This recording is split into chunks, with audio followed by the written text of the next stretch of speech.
Hey, what's going on, guys? Welcome back. It's Claytano. Thank you so much for tuning in as always. And today we're back with another Dungeon Hunter Champions video sponsored by GameLoft. If you guys haven't already downloaded the game, make sure you guys do so using the link in the description. And it is available for your Android, iOS, and Windows 10 devices. And the easiest way to actually get to the download would be using the link from whatever device you're watching this video from, because it will actually change and work for whatever device you're using and get you to where you need to be to download it straight to where you can play it from. Okay, so don't forget, guys, every time you comment and like one of my videos this month, you'll be entered to win a Samsung tablet.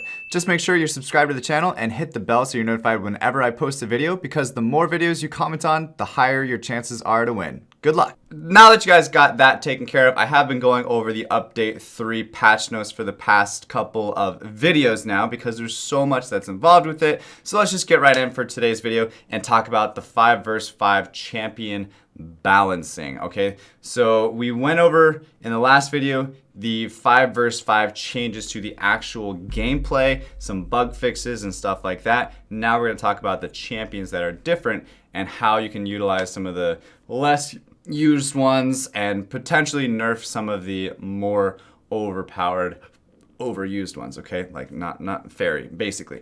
All right, starting off, we have the AI bug fix. Bots in a certain situation were not able to see enemy champions on the other side of a wall. Sneaky. I didn't know that. Now they should be able to see us. So bots, you know, got a little skill upgrade. Congratulations, all bots. And then all tanks defense gain per level increased by 100%.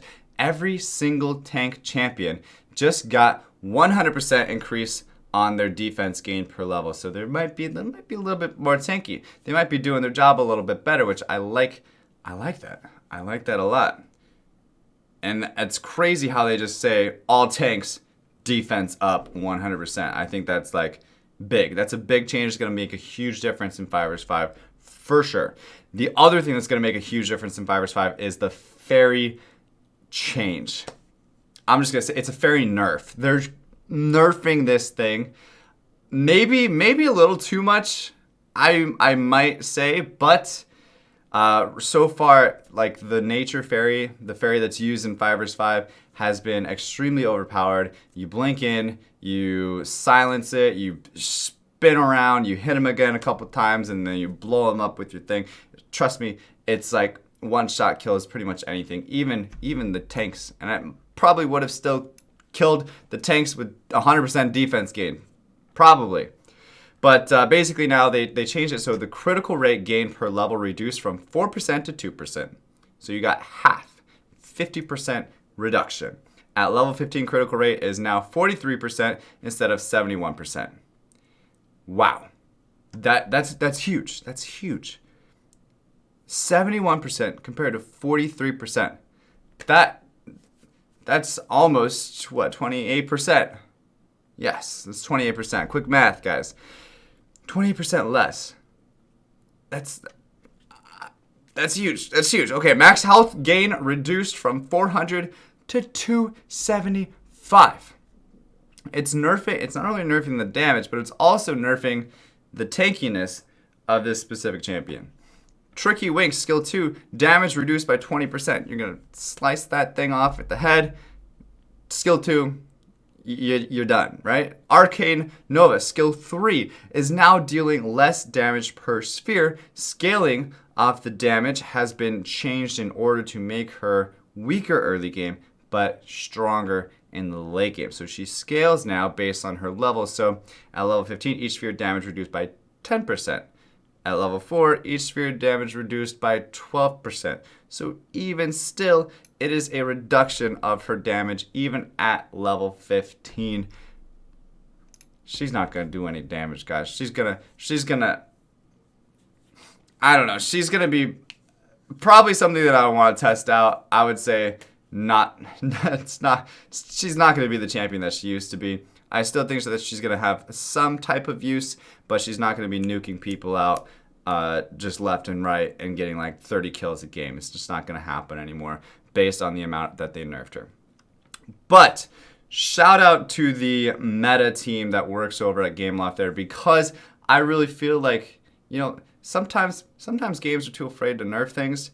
I like that it's being nerfed. I like that things are changing. I like that things are always moving. Things are getting buffed. Things are getting nerfed. Things are going sideways. Things are getting changed. Not necessarily nerfed or buffed, but just different. Because you never know when the fairy might get buffed again. You never know when the next OP monster is going to get put down. And there's all these different things. And the fact that it's in the 5 versus 5 is not affecting your champion outside of it too much. It's only affected inside of 5 versus 5. Some of them are affected outside, but basically, you understand what I'm saying. They can change things in the 5 versus 5 mode that they don't have to touch anything in the PvE mode of the game. So I think that's a cool way to do it as well.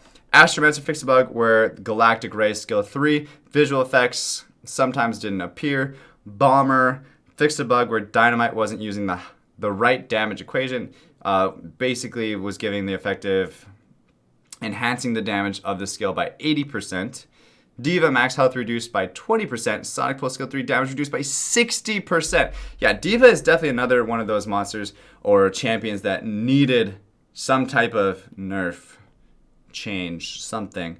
And she definitely got it. So she's a little bit less tanky on the HP side, but she could, I think she's a tank technically, so maybe she gets the 100% increase. I'm not sure if she's considered a tank or more of a support, so she might not get that 100% defense increase per level. Derby Girl, though, empowered skill 1 basic attack damage reduced by 60%, dash skill damage reduced by 50%. It's taking like the top 3 5 versus 5 champions and just getting rid of them one by one, right? And then the Pirate All Aboard skill now passes through walls. So it has this beautiful gap closing skill. Pirate, I think, is going to be a solid contender in 5 versus 5 now. He already was, and now he has the ability to swing over walls, basically, which is pretty sick. Siege Tower Bugface Joust skill 2 would sometimes teleport instead of dashing. I have noticed that. All of a sudden, like, a Siege Tower just showed up next to me, and I was like, where the heck did you come from? So nice to see that is fixed, and I can see them coming from a mile away, getting set up with their jousting stick and whatever else. Tiki Warrior Bugfix voiceover lines are no longer global. Her voice is mighty, but not that mighty. I did not actually know that you could hear her voice globally. That is actually hilarious. Spirit Guardian boss. Okay, so there's a couple different things to the Spirit Guardian boss that changed. Increment starts when he spawns at the 5-minute mark. So now he spawns at the 5-minute mark instead of starting when the game starts. So you can't just go kill him at the very beginning, which some people have been doing. They take a bunch of people with ongoing damage, they all go, they kill the Spirit Guardian boss, and then it goes down the lane and they kill it and it's over.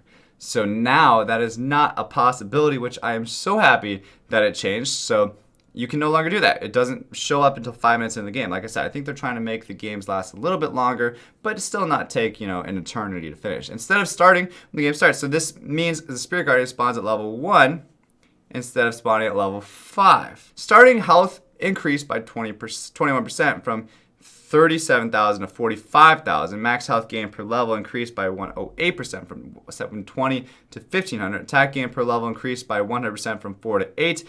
Deals extra damage to troops.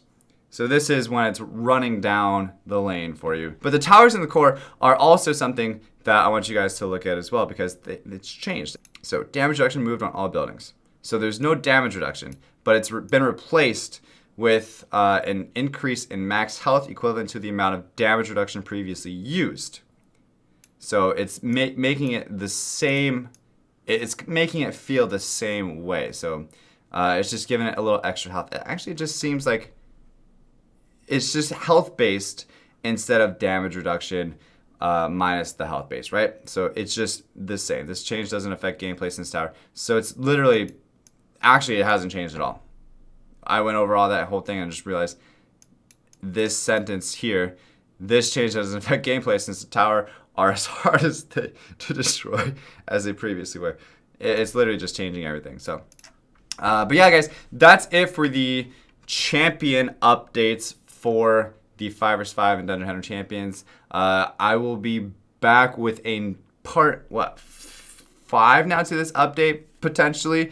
So there's still a lot to go over. Again, I do want to spend a lot of time going over things in detail so you guys can really understand the changes that are being made, because they are extremely important for you guys to understand. If you guys have any questions, drop those links, comments down below. And if you want to see my next video, make sure you guys hit the subscribe button and also click on the bell so you're notified when that video gets posted. I post pretty much every day, so watch out for those. And aside from that, thank you for watching. Thank you to GameLoft for sponsoring this video. And as always, stay soupy, don't be potatoes, and I will see you guys next time. All right, peace.